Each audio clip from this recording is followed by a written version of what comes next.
예, 오늘은 디모데전서 5장을 살펴보며 같이 은혜를 받도록 하겠습니다. 디모데전서 5장은 5장 전체 제가 주제를 말씀과 교리가 중요하다 이렇게 정했습니다. 말씀과 교리의 중요성. 디모데전서는 잘 아시다시피 사도 바울이 그의 제자인 디모데를 에베소 교회 전 교회를 담당하는 감독으로 세웠죠. 당시 에베소 교회는 에베소시에 있는 모든 성도들이 한 번에 모이는 그런 시스템이 아니라 에베소시의 큰 도시였거든요.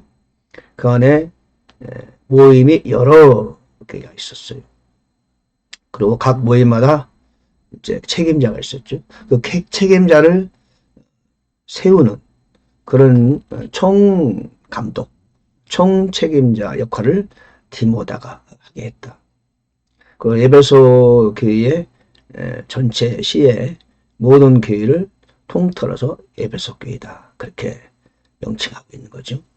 오늘날의 현재 교회와는 많은 시스템이 다른 거죠. 에베소 시에는 많은 교회의 모임이 있었다.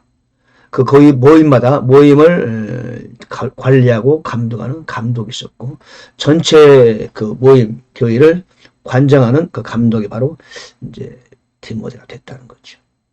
그리고 사도 바울은 그 에베소에 있는 모든 교회의 존경과 이렇게 인정을 받고 그 교회를 전체적으로 영적 권위로 가르치고 비록 몸은 떨어져 있어도 다스리는 상황이 있었다 되는 겁니다. 지금 그래서 에베소 교회 전체 그 모임의 가장 대표자가 이제 디모데가 된 것이죠. 그 디모데에게 교회를 관리하고 다스리는 그 방법, 구체적인 컨텐츠를 지금 디모데 전서에서 말해주고 있습니다. 그러면 물론 디도서도 동일한 내용이죠. 디도서도 디모데 전서와 상당히 유사한 목회 서신입니다. 그 사실을 전제하고 5장을 들어가보도록 하겠습니다. 7절에 보니까 이것들을 명하여 그들이 책망받을 것이 없게 하라. 그런 말씀이었어요.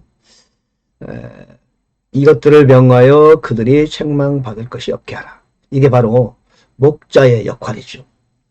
목자는 본인도 하나님 앞에 책망받을 것이 없는 사람이 되어야 하지만 더 나아가서 목자로서 하나님이 맡겨준 양들을 관리하고 돌보고 또 지도하고 가르침으로써 그들로 하여금 하나님께 책망받을 것이 없는 그러한 하나님의 사람으로 만들어가야 할 책임이 바로 목자에게 있다는 거죠.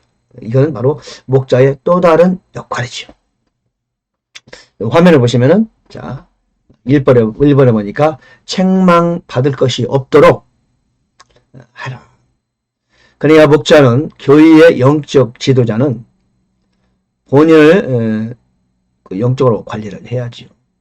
그리고 본인을 관리해야 되는 궁극적인 목적이 있는데 그것은 바로 하나님이 자신을 목자로 세워줌으로써 나에게 맡긴 양떼들을 잘 돌봄으로써 그들로 하여금 하나님 앞에서 책망거리가 없도록 해라. 그것이 또한 목자의 역할이요, 의무 또한 책임이라는 겁니다.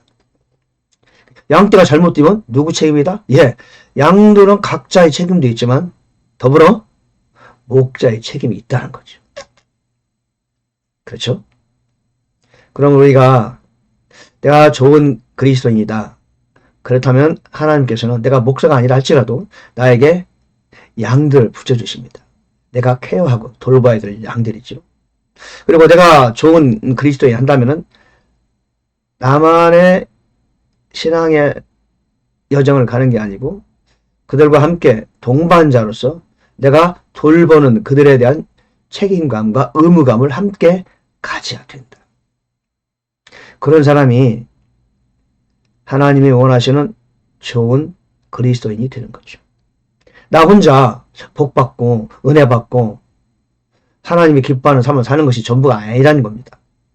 분명히 내가 목사나 전도사, 선교사 아니라 할지라도 분명히 하나님께서는 나에게 보내주는 양떼 있어요. 내가 돌보아야 되는 대상이 있다는 말이죠. 즉 그들은 우리가 흔히 하는 말로 멘티가 되는 거죠. 나는 그들의 멘토가 되는 거죠. 멘토로서 나에게 보내주신 양떼, 즉 멘티들을 돌보아야 될 책임이 누구에게 있다? 예, 나에게 있는 거죠. 있다는 거죠. 그것은 나에게 주어진 의무이기도 하지만 또한 하늘의 상급이 되는 겁니다. 나 자신을 내가 잘 관리해서, 영성을 관리해서 내가 하나님 앞에 책망받을 것이 없게 되는 그런 사람이 되는 것이 1차적 목표라면은, 또 나에게 보내주신 또 다른 하나님의 자녀들, 내가 돌봐야 될 삶, 그들조차도 책망받을 것이 없도록 내가 위에서 기도하고 그들을 용기를 주고 격려하고 세워주고, 그래서 그들이 하나님 앞에서 책망받을 것이 없도록 하는 것이 나의 사역인 거죠. 사역은 그래서 목사님이나 선교사님이나 그런 분들만 하는 게 아니에요. 모든 사람은 내가 해야 될 하나님이 맡겨진 사역이 있는 것이다. 자, 12절에는 그들은 자기들의 처음 믿음을 내버렸으므로 정죄를 받느니라. 15절에는 어떤 자들이 이미 사탄을 따라 돌아섰도다. 조금 가슴 섬뜩한 얘기가 나와요. 이제 현재 이 구절은 어떤 내용이냐면은 교회에서 젊은 여자들에 관한 얘기를 하는 겁니다. 젊은 여성들이 60이 넘지 않으면은 과부에 넣지 말아라. 그들은 자칫하면은 육신의 정욕을 따르는 수가 있다. 그런 얘기죠. 그 젊은 과부는 거절하라. 그들은 그리스도를 대적하여 방탕하게 시작할 때 결혼할 수 있다. 그러므로 60이 넘지 않은 사람은 과부의 기록에 올리지 말라, 이런 뜻이죠. 그러면서 이제 젊은 여성들, 혼자 사는 여성들에 관한 얘기를 하는 거예요. 그들이 자칫하면은 인간의 욕구에 의해서 살다가 처음 믿음을 내버리는 수가 있다. 그래서 정죄를 받는다. 여기서 정죄를 받는 것은요, 처음 믿음을 내버렸다, 정죄받는다, 이 말은 우리가 좀 신중하게 해석해야 돼요. 성경에는요, 정죄를 받는다, 정죄를 한다, 이런 내용이 두 가지 종류가 있어요. 하나는 영원한 정죄입니다.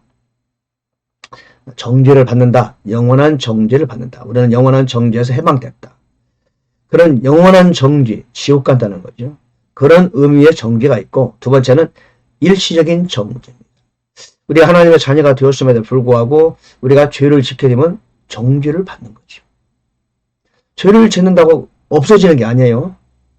내가 하나님 앞에 죄를 지면은 정죄 받아요. 죄를 짓자마자 없어지는 게 아니에요. 내가 회개하고 돌아설 때 내 죄가 사해지는 거죠. 고백할 때. 그러나 내 죄가 여전히 죄에 머물 수도 있어요. 구원받은 사람이 하나님의 자녀가 되었음에도 불구하고 여전히 죄에 빠진 상태에 살아갈 수 있는 것이다. 그런 때 우리는 정죄를 받는 거예요. 그거는 영원한 정죄가 아니죠. 일시적인 정죄입니다. 성경을 읽을 때 우리가 이것이 일시적인 정죄를 말하는 것인가 아니면 영원한 정죄를 말하는 것인가를 살펴볼 필요가 있죠.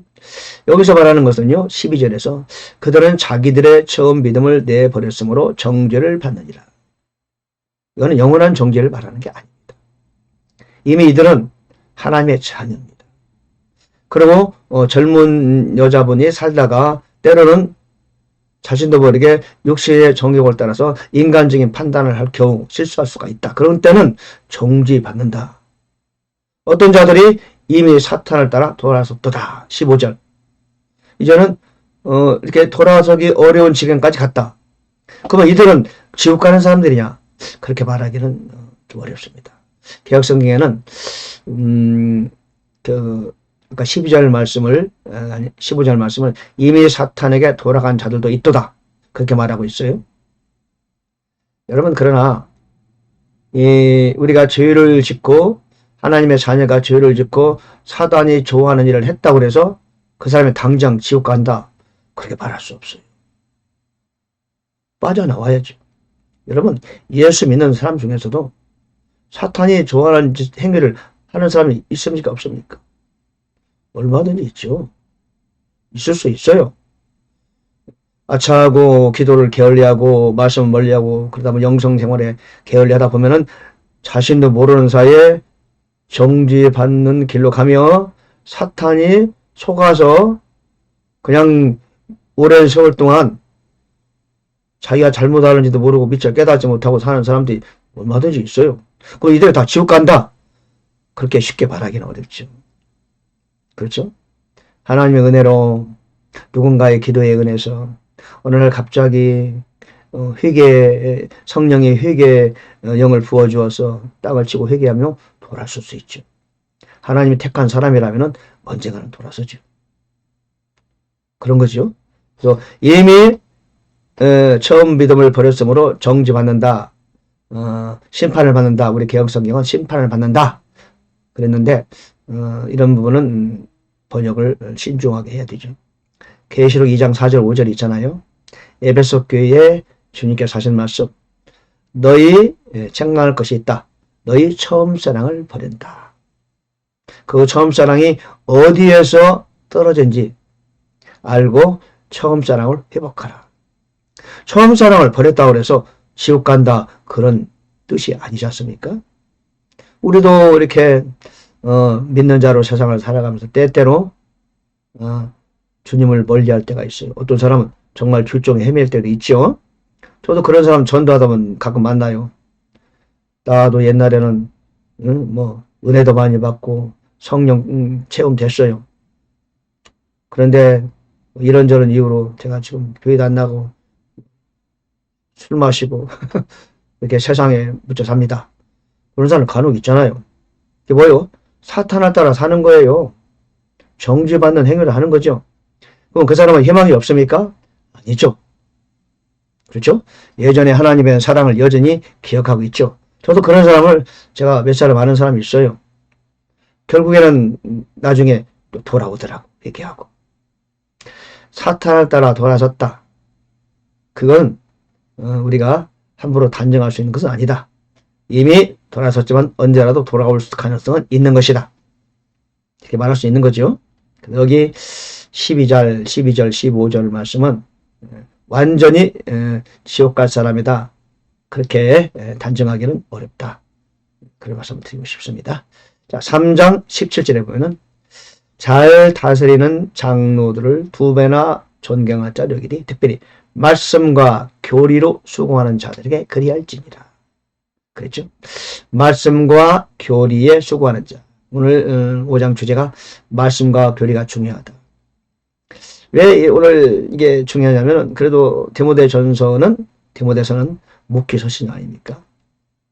그래서 이 말씀의 수신자는 이제 일단은 교회 지도자들이죠.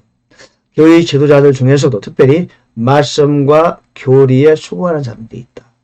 은사가 있는 분들이 있잖아요. 하나님의 종은 모두 다 말씀과 교리에 전문가다. 그렇게 말할 수 없어요. 요즘 여성 사역자도 일하시고 있고 또 장로님도 원래는 주의 종이거든요. 행정적으로 수고하는 분도 있고 또 교회를 돌보는 신방을 잘 하시는 분이 있고 각 은사마다 다른 거예요. 그렇죠? 어떤 사람은 병 고치는 은사도 있고 예언의 은사도 있을 수 있고 그런데 말씀과 교리의 은사가 있죠. 지식의 말씀의 은사, 지혜의 말씀의 은사. 그런 사람이 두 배나 존경할 자로 여겨라. 그렇게 말하고 있는 거죠. 그래서 말씀과 교리가 중요하다. 우리 삶 속에서 교회에서도 말씀과 교리가 아주 중요한 거죠. 교리가 잘못되면은 아주 많은 사람이 위험에 빠지죠. 말씀을 공급하지 못하면은 성도들이 영양실조에 걸리잖아요. 그렇죠. 그래서 세 번째 말씀과 교리에 수고하는 것이 중요하다. 그런 사람들은 고발은 두세 증인 앞에서 아니면 받지 말라. 그리고 말하기를 너는 곡식을 밟는 소의 입에 마개를 씌우지 말라. 일꾼이 자기 품삯을 받는 것이 합당하지라. 신명기 25장 4절과 누가복음 10장 7절에 있는 말씀을 사도 바울이 인용한 겁니다. 그러니까 말씀과 교리에 수고하는 이들에게 충분한 먹고 살게 해주라, 그런 것이 뜻이죠. 여러분, 교회에서 말해요, 말씀과 교리에 수고하는 분들에게는 여러분 사는데 힘들게 하지 마세요. 충분히 그럴 만한 자격이 있다. 오늘 하나님께서 직접 그들에게 언급하고 있잖아요. 특별히 일꾼이 자기 품삯을 받는 게 합당하다. 곡식을 밟아 떠는 소의 입에 마개를 씌우지 말라. 소가 누굽니까? 주의 종 아닙니까? 그렇죠? 곡식을 위해 일하는 주의 종이 소가 곡식을 좀 먹는 게 뭐가 문제냐. 그래서 말씀과 교리에 특별히 수고하는 분들에게 그만한 수고의 대가를 치면은 줘라, 이런 뜻이죠. 그건 기본이라는 겁니다. 기본. 그렇죠? 그 다음 네 번째는 소제목을 모든 행위는 드러난다. 24절에 어떤 사람들의 죄들은 이미 드러나 먼저 심판으로 나아간다. 선한 행위들도 먼저 밝히 드러난다. 그런 얘기죠. 그러니까 이것은 사실은 이 믿지 않는 사람으로 대상이 아니죠. 믿지 않는 사람들은 관심의 대상이 아니잖아요. 목기 서신이기 때문에. 이거는 교회 내에서도 죄가 있는 사람이 있다는 거죠. 그렇죠? 그런 사람이 심판으로 드러난다. 어떤 사람들의 경우는 죄들이 그들을 따른다. 그러니까 그 사람은 이미 세상에서 이미 하늘나라 갔는데 그 사람의 죄들이 나중에 드러날 수도 있다, 이런 뜻이죠. 그죠? 그리고 아주 훌륭한 모습이었었는데 말년에 보니까 그분의 잘못한 것들이 드러난다. 그런 경우도 우리 간혹 우리 목도하고 있잖아요. 선한 일도 마찬가지예요. 어떤 사람이 선한 행위를 했다. 그렇다면은 반드시 그것이 드러난다는 거죠. 드러난다. 우리가 세상을 떠나기 전에 드러나든지 떠난 후에도 드러날 수 있다. 그런 얘기죠.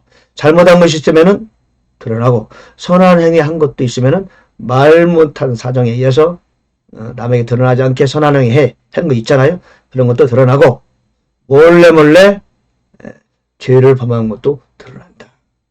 그런 얘기예요. 모든 행위는 드러난다. 설사 이 땅에서 드러나지 않나 하더라도 주님 앞에 가면은 명명백백가 다 드러나죠. 하나님의 심판, 상급 심판대에 서게 되면은 우리는 모두 우리 해야 하는 일, 했던 일을 입으로 직접 고해야 되는 거죠. 회개의 보고를 한다고 말하잖아요. 그렇습니다. 자, 오늘 디모데전서 5장에서 책망받을 것이 없도록 하라. 나 자신도 또한 나에게 보내어진 양떼들에게도 하나님 앞에서 책망받을 것이 없도록 그런 신앙생활을 영위하자. 두 번째, 처음 믿음을 지키는 것이 중요하다. 그렇지 않은 우리라도 종지를 받는다는 거죠. 물론 그것은 일시적인 종지지만 처음 믿음을 꾸준히 유지하자. 처음 사랑을 지켜나가자. 세 번째, 말씀과 교리에 수고하는 자가 누구냐? 그들을 존중하고 존경하고 대우를 해드리자. 그리고 여러분 자신들도 말씀과 교리에 관심을 가지라, 그런 뜻이겠죠. 마지막 네 번째는 모든 행위는 드러나게 마련이다. 내가 잘못한 것도 드러나고 내가 선한 행위를 한 것도 드러난다. 이 땅에서 드러나지 않나 하더라도 그 나라에 가면은 뭐 아무도 숨길 수가 없죠. 드러난다. 이런 뜻으로 오늘 말씀을 해주고 계십니다. 디모데전서 5장을 같이 나눴습니다. 말씀을 묵상하시면서 기도하시면서 말씀에 대한 삶 속에 그대로 표출되는 내 삶으로 행위로 나타나는 여러분 될 수 있기를 간절히 바랍니다.